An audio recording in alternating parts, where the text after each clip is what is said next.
గట్టిగా మాట్లాడతాను. మీరు కూడా అంటే ఎవరు అడుగుతున్నారు వాళ్ళు మాట్లాడి ఫోన్స్ కొంచెం డౌన్ చేయండి, వెనకాల కలవట్లేదు.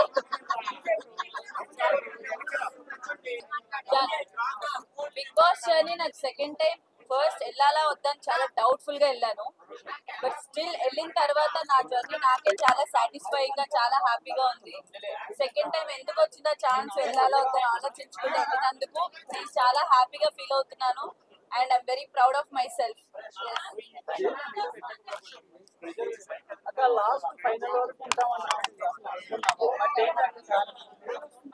So definitely గా నేను ఫస్ట్ వెళ్ళినప్పుడే ఫైనల్ దాకా ఉండాలి. ఫస్ట్ వెళ్ళినప్పుడే ఫైనల్ దాకా ఉండాలి, గట్టిగా ఆడాలన్న ఒక దీంతో వెళ్ళాను. బట్ అనుకోకుండా నామినేషన్స్ లోకి వెళ్ళకపోవడం అనేది నా చేతుల్లో లేదు. ఈ సీజన్ నామినేషన్ ప్రక్రియలన్నీ డిఫరెంట్ గా అయినాయి. బయట నుంచి రావడం, పెయింట్ బ్రష్లు, జైలు సంథింగ్ అట్లా. ఓన్లీ వన్స్ అవినాష్ నన్ను సేవ్ చేశాడు. మిగతా టైమ్స్ అంతా నన్ను నామినేషన్స్ లోకి వేయడానికి చాలా ఆప్షన్స్ ఉన్నాయి. ఎందుకు వెళ్ళలేదో నా లక్కో లేకపోతే ఏంటో తెలియదు, కానీ ఒకేసారి 14th వీక్ లో నామినేషన్ కి వెళ్ళడం వల్ల ఓట్ బ్యాంక్ క్రియేట్ అవ్వకపోవడం వల్ల నేను ఎలిమినేట్ అయ్యానని ఇప్పటికీ నమ్ముతున్నా. బికాస్ నా గేమ్ మీద నాకు కాన్ఫిడెన్స్ ఉంది. ఓన్లీ ఆ ఒక్క టాస్కే కాదు, వెళ్ళిన దగ్గర నుంచి కూడా నా బెస్ట్ ఇస్తూ గట్టిగా ఆడానని నా నమ్మకం. So only because of vote bank create అవ్వలేదు, ఒక్క వీక్ రావడం అనేది నా డ్రాబ్యాక్ అని నా ఒపీనియన్. మళ్ళంటి వాళ్ళకి కాదు, జనరల్ గా ఆడియన్స్ ఆర్ మేము ఎవరైనా కూడా ఎంటర్టైనర్స్ ని ఓకే కామెడీ చేశారా చూసి అట్లా వదిలేస్తారు. But when it comes to hero or ఏదైనా వచ్చింది అనుకోండి, అంత ఎత్తులో చూసుకుంటారు. అంత సేమ్ ఫీల్ తో ఎంటర్టైనర్స్ చూడరు అనేది మా ఫీలింగ్. సో మేమేమనుకున్నాం అంటే ఈ వైల్డ్ కార్డ్ లోకి ఎంటర్టైనర్స్ పాయింట్ ఆఫ్ వ్యూ పిలిచారు, మనం ఎంత బెస్ట్ ఇద్దామో అంత ఇచ్చి జాగ్రత్తగా ఆడుకొని వెళ్దాం అన్న పాయింట్ లో ఉండే. విష్ణుప్రియ మిమ్మల్ని నువ్వు ఆడలేవు, నువ్వు జీరో, నువ్వు అసలు ఇక్కడ నువ్వు నవ్వించడానికే వచ్చా అన్నప్పుడు మీలా కసి పెరిగింది కదా. సో మీరు అప్పుడు కసితోనే ఆడారా విష్ణుప్రియ అట్లా అనడం వల్ల? విష్ణు ఒక్కతే అనడం వల్ల కాదు, స్టార్టింగ్ నేను వెళ్ళిన 3rd వీక్ 4th వీక్ వేరే వాళ్ళకు నామినేట్ చేసినప్పుడు ఆటలో 0 అంటే నాకు ఇంకా అప్పుడే కోపం అంటే బాధ వచ్చింది. అరే ఆడుతున్నాను కదా, ఈవెన్ ఫిజికల్ టాస్క్లు సోలో టాస్క్ నేను ఇప్పటివరకు ఆడిని అన్నిటి ఓన్ చేయాలేదు, ఒక్కటే అవ్వలేదు. సో మీరు ఆడలేరు 0 అన్న దానికి నాకు ఎప్పటి నుంచి అలా బిల్డ్ అవుతుంది. ఆడుతున్నా స్టిల్ అంటున్నారు ఏంటి అని చెప్పేసి. విష్ణు అనేదాన్ని కాదు, విష్ణు గేమ్ లో నేను తను చాలా అనుకున్నాం. అవన్నీ గేమ్ వరకు అట్లా వదిలేసి కసిగా ఆడాలని ఇదైతే నాకు ఎందుకు 0 అంటున్నారు, నేను ఆడగలను అని చెప్పి నిజంగా ఆ రోజు నేను గట్టిగా ఆడాను. మీరు విన్నవగానే విష్ణు వచ్చి ఒక్కసారి 0 అన్నగానే ఎట్లా ఉంది? చాలా బాగుంది. బికాస్ నన్ను 0 తనే అనింది ఆ ఫ్లో లో గొడవలో. బట్ ఇమీడియట్ గా నేను గెలవడం అంతసేపు ఆల్మోస్ట్ 2.5 hours అనుకుంటా, బయటకు వచ్చాక తెలిసింది. 2.5 hours పైన నించొని ఆడినందుకు నేను ఇప్పుడు వచ్చే ముందు కూడా విష్ణు అండ్ హౌస్ మేట్స్ అందరూ కూడా ఇట్లా బౌ చేసి చాలా బాగా ఆడాము హోల్ సీజన్. నాట్ ఓన్లీ ఆ టాస్క్ మొత్తం బాగా ఆడామని చెప్పి వాళ్ళు చెప్పి పంపించడం నచ్చింది.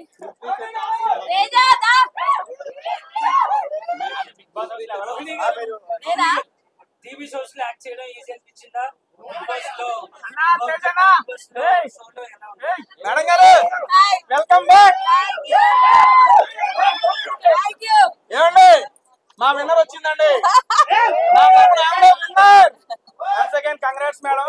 So much. ఎరగేశారు, దున్నేశారు, దీనికి వీళ్ళందరూ సాక్ష్యం. అండ్ ఇది ఈ కెమెరా వెనక ఆడియన్స్ కూడా ఉన్నారు, వాళ్ళు కూడా సాక్ష్యం. ఓటింగ్ మీకు ఆ స్టార్ ఎంత బాగా చేశాను, మీరు ఎంటర్టైన్ అయిపోయినా యూట్యూబ్ వాళ్ళు వచ్చి నా హోటల్ దగ్గర చెప్పాలి చెప్పారు వాళ్ళు. నేను ఖచ్చితంగా రోహిత్ దగ్గరికి వెళ్ళాలి, ఖచ్చితంగా చూడాలి ఆ స్టార్ లో మీకే ఓటేసా. మీరు డైలాగ్ చేసినప్పుడు మీరు ఏడుస్తుంటే నా మనసు బాగా అనిపించదు. ఒక ఆడపిల్ల మీరు ఇండస్ట్రీ కోసం ఎంత కష్టపడ్డారు నాకు తెలుసా. మీరు చాలా సీరియల్ సీరియల్ చేశారు. నాకు మదర్ క్యారెక్టర్ ఇచ్చారు, జయప్రకాష్ అక్కడ ఉన్నారు మనం అక్కడ నాకు ఒక క్యారెక్టర్ వస్తే మీరు నా దగ్గరకు వచ్చి మీ కూతురు ఎక్కడ వెళ్ళిపోయింది అమ్మ అని అంటే నా కూతురు ఎవరో అబ్బాయి తీసుకుని ఆట నాకు బాగా నచ్చింది. సో మేడం మీ ప్రకారం మీకు టీవీ షోస్ చేయడం ఈజీ అనిపించిందా? బిగ్ బాస్ గేమ్ ఆడడం ఈజీ అనిపించింది? టీవీ షోస్ అంటే వెళ్ళి ఇలా చేసుకొని వచ్చేస్తామండి. నాకు TV shows easy, Bigg Boss అనేది ఓవరాల్ గా నేను మార్నింగ్ లేచిన దగ్గర నుంచి రాత్రి వరకు మేము ఏం చేస్తున్నాం ఏం ఆడుతున్నాం అంతా పబ్లిక్ లో ఉంటది. సో ఈజీ అంటే నేను ఇంకా ఈ టాస్క్ లో ఒకటే కొంచెం కష్టం. లెగ్ అట్లా ఉంది కదా, సో మీరు ఆడినప్పుడు అనిపించలేదా మీ ఫ్యామిలీ మదర్ వచ్చి చాలా అనిపించింది నాకు. లెగ్ ని మైండ్ లో పెట్టుకొని ఆడుకున్నా, బట్ ఎప్పుడు లెగ్ ఇలా ఉందని ఎప్పుడు నేను రీజన్ చెప్పి ఆడింది అయితే లేదు. బికాస్ నేను అవన్నీ డిసైడ్ అయ్యే లోపలికి వచ్చా, ఆడదాము ఎలా ఉన్నా కూడా అని చెప్పేసి. లెగ్ ఇలా ఉందని ముందే తెలుసు. మేడం మీ ప్రకారం సీజన్ విన్నర్ ఎవరు మేడం? నా ప్రకారమా చెప్పలేను, ఎంటర్టైనర్స్ ఎవరైనా అయితే బాగుంది అనిపించింది. సో ఒక సీజన్ అయిన నిఖిల్ గేమ్ బాగుంది, టాస్క్ ఇచ్చి పడేస్తాడు, గెలుస్తా ఉంటాడు, అందరి గేమ్ బాగుంది. ఎందుకంటే ఇన్ని వారాలు దాటుకొని 15th వీక్ దాకా ఫినాలే దాకా వెళ్ళారంటే ప్రతి ఒక్కరు సూపర్ ఆడుతున్నారు. ఆ గేమ్ వెళ్తున్న మధ్యలో ఒకరికొకరు ఫేవరెట్స్ అవ్వడం, ఒకరి గేమ్ ఒక మాట రావడం అన్ని కామన్. బట్ అందరూ వాళ్ళకి వాళ్ళ పోటీగా ఆడుతున్నారు, ఎవరిని కనుకొచ్చారు. గౌతమి ప్లేయింగ్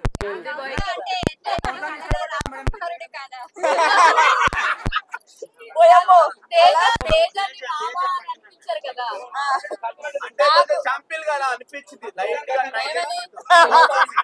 నేను ముందే తనకి క్లారిటీ ఇచ్చి, అరే నేను సరదాగా ఏడిపిస్తున్నాను, మీరు సీరియస్ గా తీసుకొని ఇది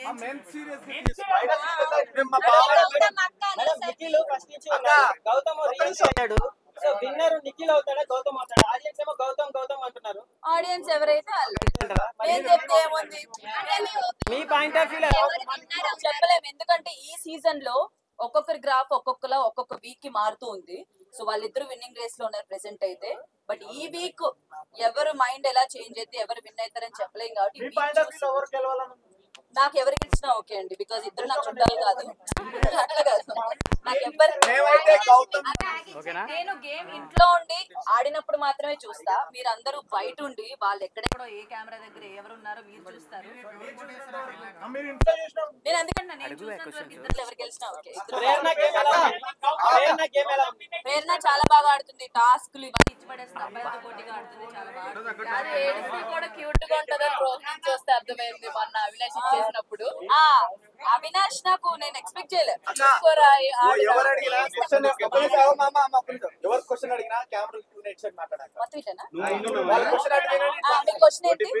ఏడిస్తే కూడా అంత క్యూట్ గా ఉంటదని రోజు ఏడుస్తుంటే అనిపించింది. క్వశ్చన్ అడుగుతున్నా కదా, ఒక నిమిషం అయిపోయింది కదా. సో అవినాష్ ఫ్లాగ్ టాస్క్ లో నిజంగా నాకు ఆ టైంలో ఇచ్చేస్తున్నాడు అనుకో. ఎందుకంటే స్టార్టింగ్ మేము ఇద్దరం వెళ్ళి పట్టడం లాక్కోవడం చాలా స్ట్రగుల్ అయింది. ఇద్దరు తిప్పితే తిరగని అవినాష్ మీరు ఎలా అనగానే తిరిగిపోయాడు. నేను అనుకోలేదు, నేను ఇంకా ప్యాంట్ పట్టుకోవడం వల్ల ఎక్కడ ఇరుక్కుంది నేను అనుకున్నా దా అని చెప్పి ప్యాంట్ పట్టుకోని లాగా మేబీ దాని వల్ల ఏమైనా ఎఫెక్టివ్ తిరిగాడేమో అని చాలా ఫస్ట్ అనుకున్నా. దాని తర్వాత నేను ఆ గేమ్ స్టార్ట్ అయినప్పుడే నాకు కొంచెం లోపలికి వెళ్ళాక ఈ ఫింగర్స్ అవి కొంచెం వీక్ అయినాయి. ఇట్లా పట్టుకొని లాగేది, ఎక్కువసేపు చేతులతో ఏదైనా చేసేది నాకు అవ్వట్లేదు. అబ్బా ఈ టాస్క్ ఏంట్రా నాన్న, ఏదైనా సోలో టాస్క్ ఇస్తే బాగున్నా, ఎవరిది అలా ఆడుకునే వాళ్ళు ఈ పీక్కోవడం లాక్కోవడం రాదని నాకు కళ్ళలో నీళ్ళు వచ్చినాయి. అది చూసాడు అప్పుడు ఫస్ట్. అన్ని రౌండ్లు ఆడాం, ట్రై చేసాం, బాగోకపోయినా అన్ని చేసాం. లాస్ట్ ఇంక మేమిద్దరం ఉండేసరికి తను ఏమనుకున్నాడో తెలీదు, సడన్ గా తీసుకోవే నీకు చేతులు బాగాలేదు అయినా స్టిల్ ఆడుతున్నావు, ఓట్ ఆఫ్ అపీల్ నీకు ఇంపార్టెంట్, ఫస్ట్ టైం నామినేషన్ వెళ్ళావని చెప్పి అక్కడ ఇచ్చేయడం అనేది నేను అసలు అన్ఎక్స్పెక్టెడ్. అని నాకు ఏడు పాగలే. ఓ మై గాడ్, తను కూడా రేస్ లో ఉండి కూడా ఇట్లా నాకు చేతులు బాగాలేదని ఒక రీజన్ తో ఇచ్చాడని చెప్పేసి దట్ వాస్ క్యూట్ మూమెంట్. నాకు చాలా బాగా హ్యాపీగా అనిపించింది. నేను జెన్యూన్ గా చెప్పనా, నబీల్ గేమ్ సూపర్ ఉంది, చాలా బాగుంది. బట్ 3 weeks ఎప్పుడైతే బయట నుంచి ఆడియన్స్ వీళ్ళు వచ్చినా కొంచెం ఎందుకో చిన్నోడు మా అందరికంటే కొంచెం గాబరా పడుతున్నాడో లేకపోతే ఏంటో అనేది పికప్ అవుతున్నాడు. నబీల్ కూడా చాలా బాగా ఆడుతున్నాడు. చెప్పలేనండి, మీకు ఎలా అనిపించింది? మంచిగా అనిపించింది. డౌన్ అయ్యాడా? నాకు లోపల ఉన్నప్పుడు కొంచెం కన్ఫ్యూజ్ అనిపించింది. డౌన్ అని కాదు, బికాస్ తను ఫన్ యాంగిల్ సూపర్ ఉంటాడు, టాస్క్ ఏమనిస్తే తను 100% ఆడతాడు.